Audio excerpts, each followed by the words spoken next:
చూడగానే మన కళ్ళు చెదిరిపోయేలా, మనసు మైమరిచిపోయేలా ఉన్న ఈ ప్లేస్ ఎక్కడుందో తెలుసా? తిరుపతికి ఎగ్జాక్ట్గా 16 కిలోమీటర్స్ దూరంలో ఉంది. ఈ ప్రదేశం పేరు శ్రీనివాస మంగాపురం. స్వామివారి కళ్యాణానంతరం సతీమణితో ఈ ప్లేస్కి వచ్చి కొలువు తీరేవారు. కాబట్టి ఈ ప్లేస్కి శ్రీనివాస మంగాపురం అనే పేరు వచ్చింది. అండ్ గర్భగుడిలో ఉన్న మూల విరాట్ కళ్యాణ వెంకటేశ్వర స్వామిగా ప్రసిద్ధి. ఈ ఆలయం మనకు బాకరాపేట నుండి మదనపల్లి వెళ్లే దారిలో ఉంటుంది. గుడి దగ్గర నుంచి 7 కిలోమీటర్ల దూరంలో శ్రీవారి మెట్టు కూడా మనకు వస్తుంది. ఆ శ్రీవారి మెట్లు మేము నడుచుకుంటూ ఎక్కిన వీడియో కూడా ఈ ఛానల్లో పెట్టాను. చూడకపోతే ఒకసారి ఆ వీడియో. ఇక్కడ స్థల పురాణానికి వస్తే ఆకాశ రాజకుమార్తె అయిన పద్మావతి దేవుని స్వామివారు కళ్యాణం ఆడిన తర్వాత ఈ దారి గుండా వస్తున్నప్పుడు మధ్యలో అగస్త్య ముని ఆశ్రమం కనిపించిందంట. అగస్త్య ముని వారిని దర్శించుకున్న తర్వాత అగస్త్య మునుల వారు స్వామివారికి చెప్పారంట, పెళ్ళైన తర్వాత పచ్చని బట్టలతో తిరుమల కొండ ఎక్కకూడదు అని చెప్పిన తర్వాత స్వామివారు సరే అని అగస్త్య మునుల వారు మాట విని స్వామివారు 6 నెలల పాటు ఈ శ్రీనివాస మంగాపురంలో కొలువు తీరారంట.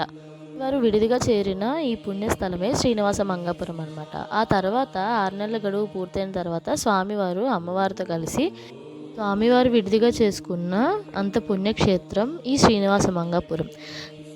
6 నెలల గడువు తర్వాత స్వామివారు శ్రీవారి మెట్లు మార్గంలో తిరుమలకి వెళ్ళి ఇంకక్కడ అమ్మవారితో పాటు కొలువు తీరారంట. సో ఇక్కడికి మేము వచ్చిన టైంలో శ్రీవారి బ్రహ్మోత్సవాలు జరుగుతున్నాయి అన్నమాట. ఇక్కడంతా కూడా చాలా లైటింగ్ పెట్టి ఉన్నారు. లోపల బయట చాలా అందంగా ఉంది చూడడానికి. చూడండి ఒకసారి మీరే చూడండి. స్వామివారి వార్షిక బ్రహ్మోత్సవాలు జరుగుతున్నాయి ఇక్కడ 2025. చూడండి, శ్రీ కళ్యాణ వెంకటేశ్వర స్వామివారి వార్షిక బ్రహ్మోత్సవాలు. మేము తిరుమల దర్శనం అయిపోయిన తర్వాత మేము 76 కిలోమీటర్స్ దూరంలో ఉన్న తలకోనకి వెళ్ళి అక్కడ కొంచెం సేపు ఎంజాయ్ చేసి, తలకోన వ్లాగ్ కూడా నేను నెక్స్ట్ పోస్ట్ చేస్తాను. సో అక్కడ నుంచి మేము దారిలో వెళ్తుండగా మాకు ఇక్కడ శ్రీనివాస మంగాపురం కనిపించింది అనమాట. ఇక్కడ వార్షిక బ్రహ్మోత్సవాలు జరుగుతున్నాయని చెప్పి లోపలికి వచ్చి స్వామివారిని దర్శనం చేసుకున్నాము. ఆ లైటింగ్ అయితే చూడండి చాలా అద్భుతంగా ఉంది చూడటానికి.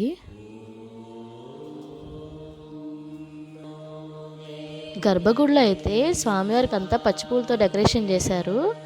2 కళ్ళు అసలు చాలలేదు ఆ డెకరేషన్ అది చూసి స్వామివారిని చూడటానికి. కళ్యాణ వెంకటేశ్వర స్వామి అని కరెక్ట్గా అనిపించుకున్నారు, అంత బాగుంది. మూల విరాట్ కూడా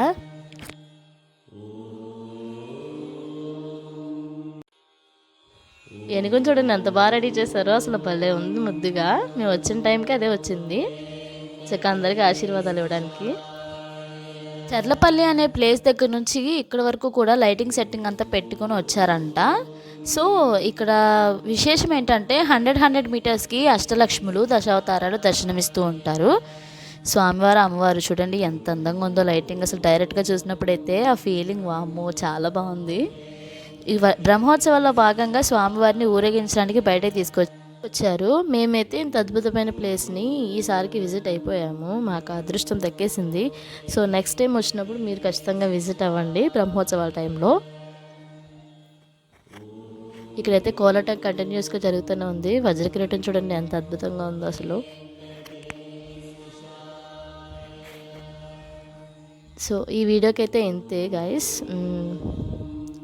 వీడియో కనుక నచ్చితే ఖచ్చితంగా లైక్ చేయండి, సబ్స్క్రైబ్ కూడా చేసుకోండి, కొంచెం నాకు మోటివేషన్గా ఉంటుంది. Thank you for watching.